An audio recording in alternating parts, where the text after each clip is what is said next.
Hi, I'm Dave Boylan from Goldwyn Boyland Physical Therapy, and we're here in our McGraw office with Tim Bennett from the Cortland Voice.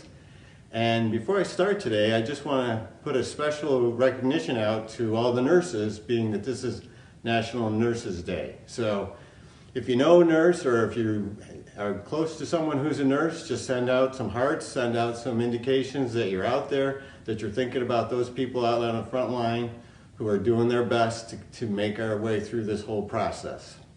So what I want to do today is I want to talk about spikes. Now, a couple of weeks ago, you met Greg in our office, and Greg talked about a patient who was hiking mountains, high peaks, and then a week ago you met Kelly from our office, and Kelly talked about being out in nature, grounding, and things like that. And actually I want to take those two topics and I actually want to combine them today and tie them into exactly kind of what's happening now in our world as we go through this coronavirus pandemic. So you often hear people say things like, oh, I'm going to go out in nature, or I feel surrounded by nature. Well, the reality is we are nature, all right? Our bodies are a part of nature, all right? We're made up of mostly carbon molecules, just like plants, trees, other types of things, and so we feel connected to nature.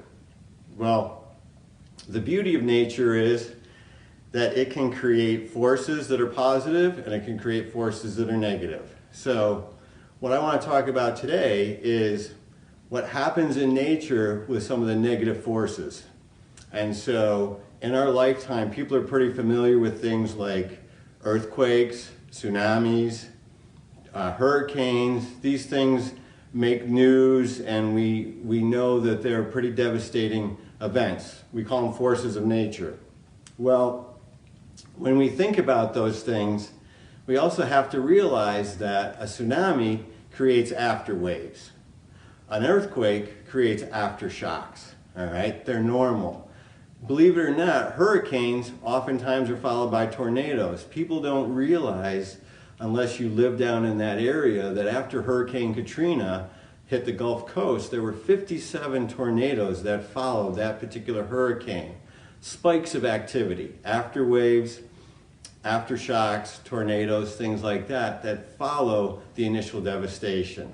Well, here we are. We're in a state of devastation. We're in a state of the coronavirus pandemic, and we've never experienced this before. It's new to us, and so it has created a lot of devastation. It's caused loss of life. It's caused people to lose their jobs. It's caused people to have to be isolated. All these kinds of things create that initial response. So following that response, based on the forces of nature, we have to experience or expect what we're going to call spikes. So you're saying, what does it have to do with physical therapy?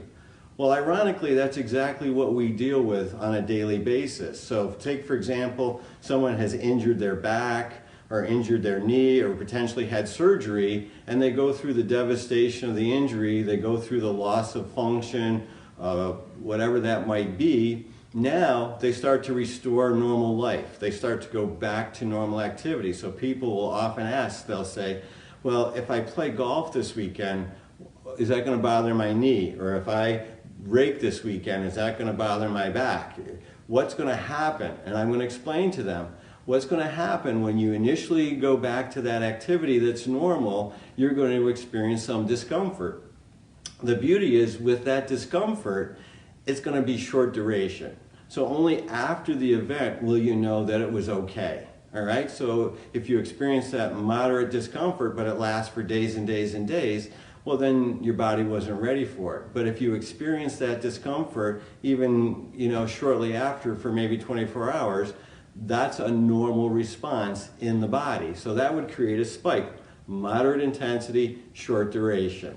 Okay? So as we begin to restore normal life following the pandemic, we're going to experience spikes. It's natural, it's normal. It's not pleasant, and it's certainly not anything that we would wish for, but it's unavoidable.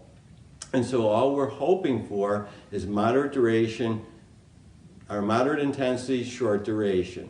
And so you never know in the spike when it's going to come down. And so the only way you know is by performing the activity, getting back to some of those normal activities.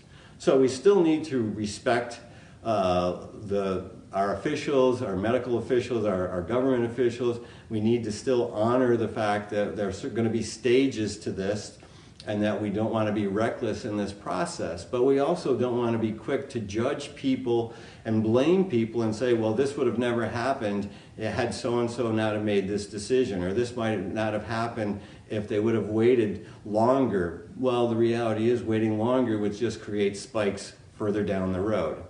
And so again, it's not something that we wish for, not something that we hope for, but it is something we have to expect. So as we go through this process and we enter the next phase, which is going to be earmarked by spikes, we need to pull together.